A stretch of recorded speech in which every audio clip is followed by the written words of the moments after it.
Amashi yose tuyarabirize kuri Sada Nahimana.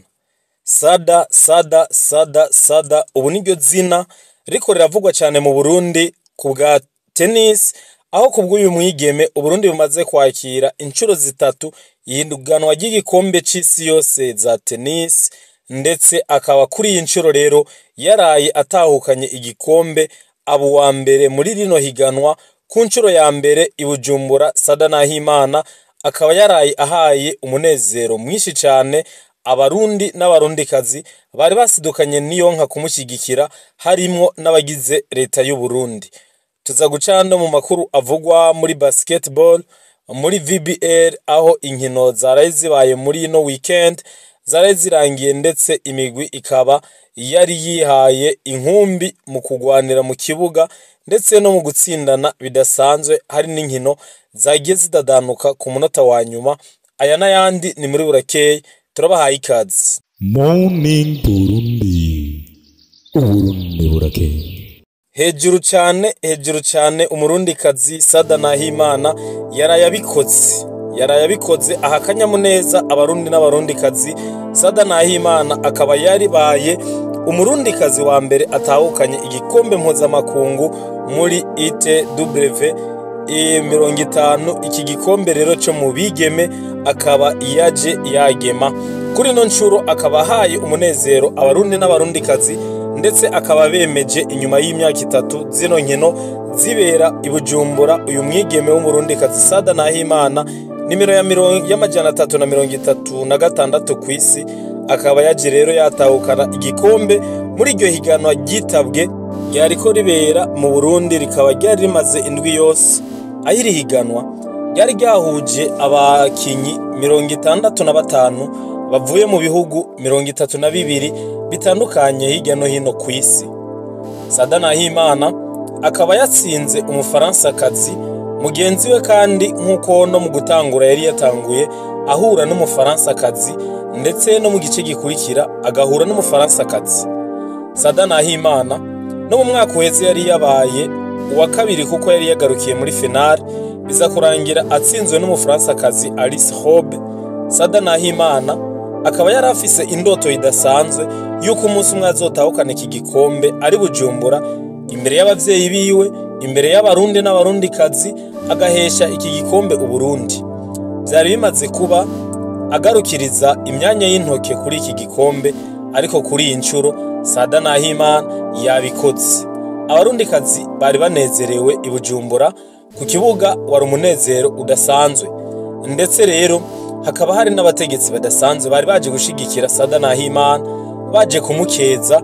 Abarundi benshi cyane bagiye berekana urukundo, bakunda urukino rwa tennis, ndetse n'urukundo bakunda uyu mwigeme Sada Nahimana. Mu rukino rero rwabaye ku muhingamo wo kuri uyu w'Imana, uyu murundikazi kabuhariwe mu kudunda karoke, Sada akaba yatsinze umufaransakazi Emeline Dartron nimero ya 344 ku isi. Murumva yuko uyu mukobwa yarasanzwe ari nyuma ya Sada Nahimana gatoya, kuko Sada Nahimana ari ku mwanya wa 335. Mu gihe rero Sada Nahimana agira nimero ya 336, uyu mwigeme w'umufaransakazi nawe Emeline Dartron akaba agira nimero ya 344 ku isi. Akaba rero atorohewe imbere y'umurundikazi Sada Nahimana, yari imbere y'abarundi n'abarundikazi bari baje kumushigikira. Sada Nahimana rero akaba yamutsinze amaseti 2-0.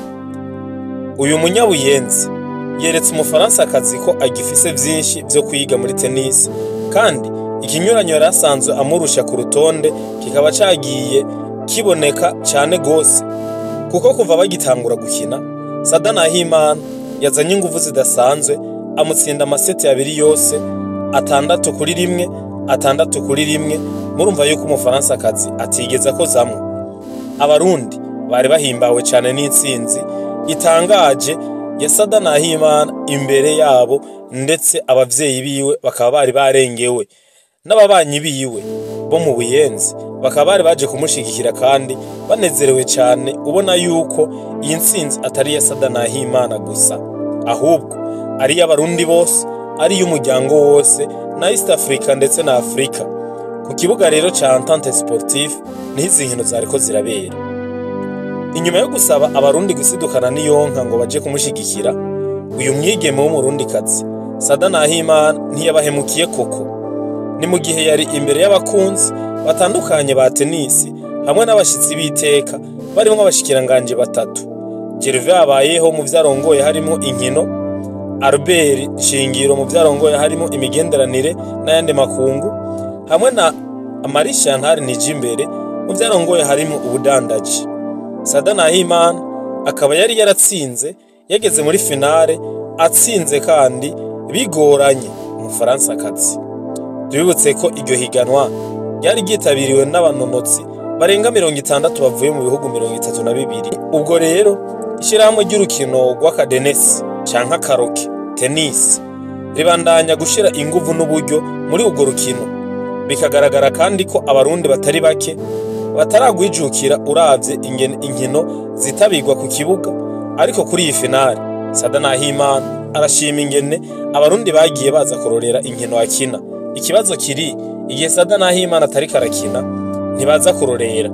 Sada Nahimana rero si ubwa mbere akoze amateka, kuko kugira arindagera kuri runo rutonde muravyumva yuko Sada Nahimana yarasanze ari umunyamateka. Sada Nahimana akaba yarasanze amaze gutwara ubushimwe butandukanye mpuzamakungu hakurya y'igihugu, ariko mu Burundi ntivyari bwigere bibaho na rimwe yuko Sada Nahimana ahatwarira igikombe akaba uwa mbere.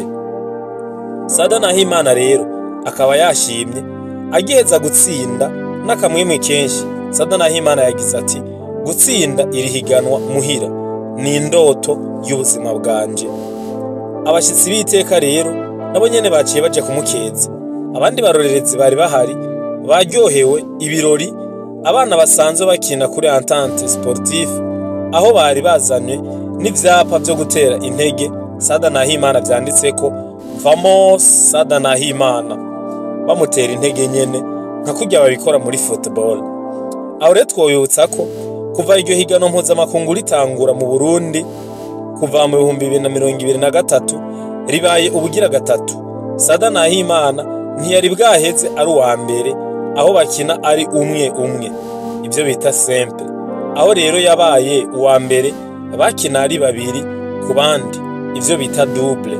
Ariko Sada Nahimana yarafise indoto yo kuzotahukana akagashimwe ku giti ciwe, ari we yabikoreye. None yabikoze, tumukeze, mumukomera amashi aho muri hose.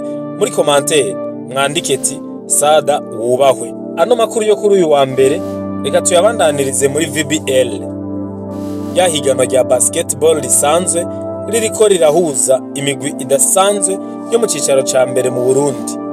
Aho rero muri iri higanwa habaye inkino zidasanzwe, inkino zari zitabiriwe kandi inyuma yuko bari bavuye kuraba urukino rwa Sada Nahimana muri tennis, babandanirije muri basket.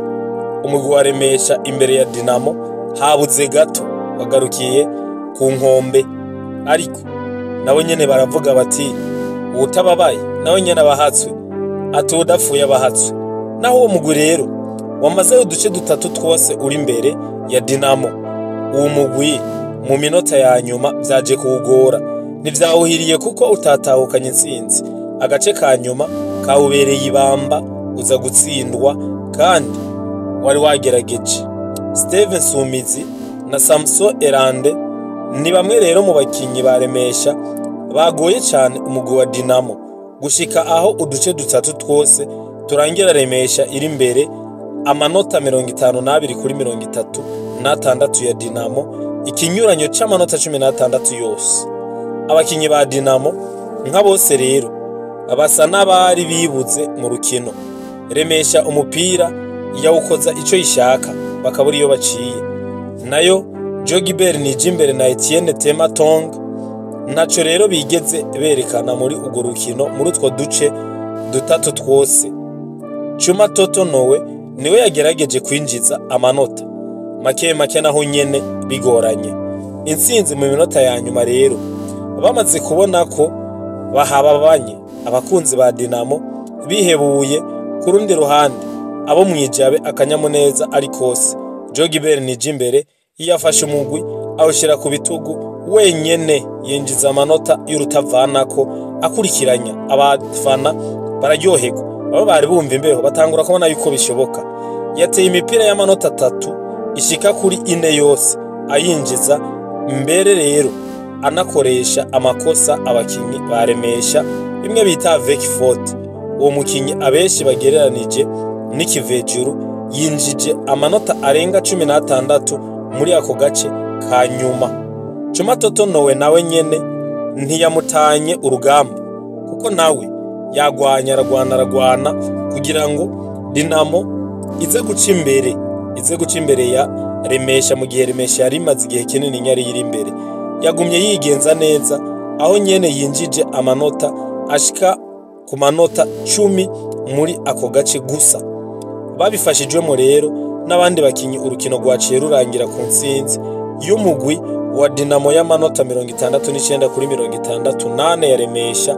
Abafana rero bari baryohewe, bari basaze, akanyamuneza kaciye kagenda gasanga ikibuga ca Departement des Sports, abandi umujinya urabuzura, amarira ku kibuga. Ako bafana baremesha baratatahura ibintu rero byari jejejeje amarira.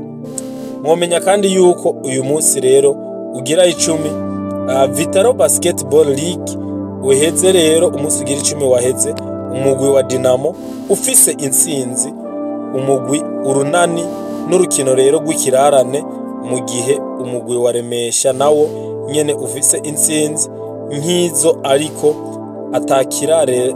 Mwomenya ko uyu munsi w'10 rero urangiye muri Vitaro Basketball League, umugwi wa Dinamo ufise intsinzi 8 n'urukino rw'ikirarane, mu gihe umugwi wa Remesha nawo nyene ufise intsinzi nkizo ariko atakirarane ufise.